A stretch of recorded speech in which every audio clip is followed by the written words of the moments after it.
Coach Bobby, Little Morning Mojo coming at you, part 2 of a 5-part series on coaching conversations that build engagement.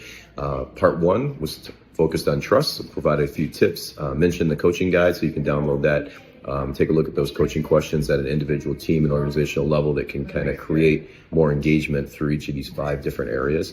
Part 1 was trust, part 2 is motivation. So today, just a few thoughts on motivation.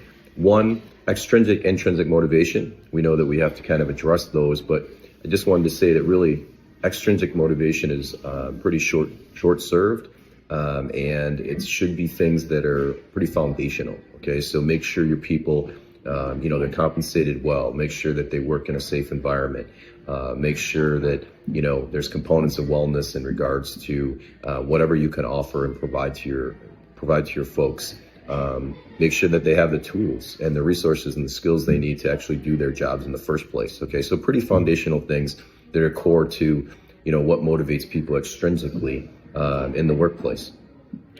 More importantly is the intrinsic motivation, and this is a little harder one. So again, I think a great exercise is to do a personal values exercise. We do these in our leadership training, our coaching work. Values lists are available all over the place, but if you want one from me, just drop a comment. I'll be happy to send you over a values list. Have employees or your team members sit around, fill out the values, select their top 10, select their top 5, select their top 1, and then share what those values are. What are my top 5 values? This can be really insightful for them. Do a little personal reflection on the principles and things that they find very important to them.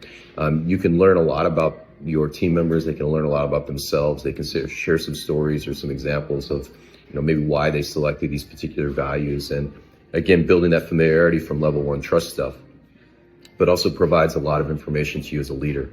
Secondly would be mission, purpose. And again, a lot of organizational work is done around mission and purpose, mission statements.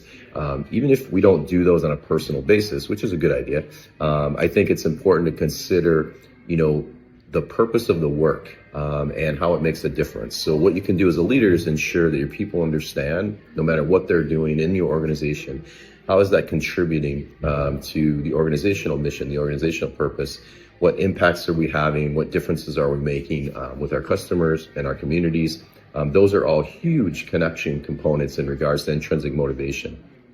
And then lastly, consider the emotions of motivation. How do people feel when you say, hey, I feel motivated? What does that mean? What's driving those things? If you can kind of just take time to talk about and engage your people and understand what about their work, what components of the work, what experiences within the workplace where people feel highly motivated. Hey, when I have an opportunity to solve a problem, can we provide more of those experiences either through the workplace or even in extracurricular activities, whether those are professional associations and opportunities. Those are things that are going to be really helpful as well. And again, tapping into a little bit of those intrinsic motivators, things that just click into gear because of what people are experiencing. Super powerful. So few tips, a little bit long-winded today on the Mojo, but hopefully those things are helpful to you. And again, download those questions and you'll get a whole set related to individual, team, and organizational motivation.